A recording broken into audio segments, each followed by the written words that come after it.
నమస్తే welcome to our channel నేను మెస్సిరి so మనకి ఏంటంటే చాలా వరకు ఏంటంటే విద్యార్థులందరూ దూర దేశాలకు వెళ్ళి చదువుకోవాలని చెప్పేసి ఎంతో ఆశతో అక్కడికి వెళ్తారు. అయితే కాకపోతే ఏంటంటే కొన్ని సార్లు ప్రమాదవశాత్తు ఏంటంటే వాళ్ళు ప్రాణాలు కోల్పోయే పరిస్థితి వస్తుంది. సో ఇక్కడ కూడా ఏంటంటే ఇద్దరు విద్యార్థులు మన తెలుగు విద్యార్థులు అయితే ప్రాణాలు కోల్పోయారు.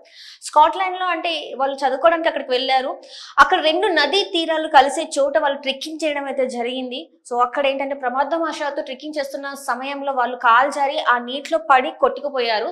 సో ఇక్కడ ఏంటంటే చాలా వరకు ఏంటంటే కొంతమంది ఏంటంటే ఎంజాయ్ చేస్తున్న మూమెంట్ ని అంటే ఎంజాయ్ చేయాలి, ట్రెక్కింగ్ ఎంజాయ్ చేయాలి అంటే ఇంకొక ఏదైనా కూడా చాలా కొంత జాగ్రత్తలు ఏవి తీసుకోకుండా ఉండడమే కావచ్చు, ఇంకేదైనా కావచ్చు.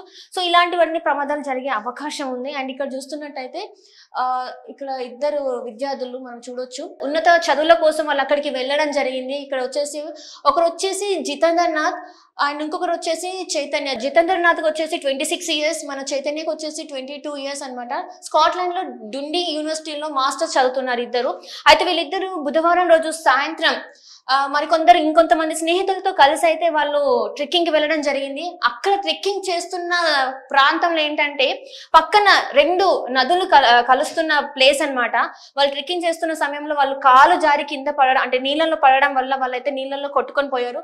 ఆ టైంకి అక్కడికి సహాయ సిబ్బంది వచ్చినా కూడా ఏంటంటే వాళ్ళని రక్షించలేకపోయారు అనమాట. కొద్ది దూరంకి వెళ్ళి చూస్తే వాళ్ళ మృతదేహాలు అయితే లభించాయి.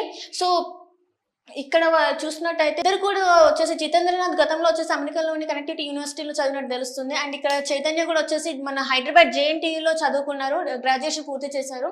అండ్ ఇక్కడ ఆల్రెడీ అక్కడ ఉన్న డుండీ యూనివర్సిటీ వాళ్ళు ఇంకా ఏంటంటే వాళ్ళు ఇది నమ్మలేని పరిస్థితులలో ఉన్నారు. అండ్ అక్కడ మనకి తెలుగు అక్కడ ఉన్న ఏంటంటే ఈ ప్రమాదం జరిగిన తర్వాత లండన్ లోని భారత్ హై కమిషన్ ఏంటంటే స్పందించారనమాట. అందులో ఒక అధికారి అయితే స్పందించి వాళ్ళ పేరెంట్స్ కి కూడా ఈ ఏదైతే జరిగిందో ఈ దుర్ఘటన గురించి చెప్పడం జరిగింది. పోస్ట్ మార్టం అయిన తర్వాత వాళ్ళు భారతదేశానికి అయితే వాళ్ళ మృతదేహాన్ని పంపిస్తారని చెప్పేసి కూడా వాళ్ళు చెప్పడం జరిగింది.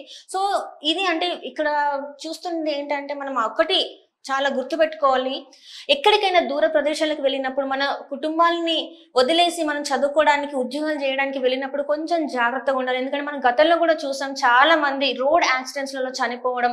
అంటే మన ఇండియన్ రోడ్స్ ఇంకా ఫారెన్ రోడ్స్ డ్రైవింగ్ అనేది ఒకలాగా ఉండదు. అక్కడ రూల్స్ అండ్ రెగ్యులేషన్స్ వేరే ఉంటాయి, ఇక్కడ రూల్స్ అండ్ రెగ్యులేషన్స్ వేరే ఉంటాయి. చాలా జాగ్రత్తలు తీసుకోవాలి. ఎక్కడికైనా వెళ్ళినప్పుడు కూడా ఫ్రెండ్స్తో వెళ్ళినప్పుడే కావచ్చు, ఎక్కడికైనా మనం దూరంగా మన కుటుంబాలకి దూరంగా ఉన్నప్పుడు మాత్రం ఖచ్చితంగా జాగ్రత్తలు తీసుకొని ఇలాంటి ఏదైనా చేసినప్పుడు కొంచెం ఇట్లాంటివి అవ్వకుండా ఇంకా వేరే విద్యార్థులు కూడా ఇలాంటివి ఏమీ అవ్వకుండా ఉండాలంటే ఖచ్చితంగా జాగ్రత్తలు తీసుకోవాలి. 1-2 సార్లు ఆలోచించాలి. అండ్ చదువుకునే టైంలో కొంచెం జాగ్రత్తగా ఉండి చదువు మీద కాన్సన్ట్రేట్ చేస్తే ఇలాంటివి ఏవి జరగకుండా ఉంటావేమో అని చెప్పేసి అనుకుంటున్నాను. అండ్ వీళ్ళ కుటుంబ సభ్యులకైతే ప్రగాఢ సానుభూతి తెలుపుతున్నాం. అండ్ ఇప్పుడు ఎవరైతే ఇంకా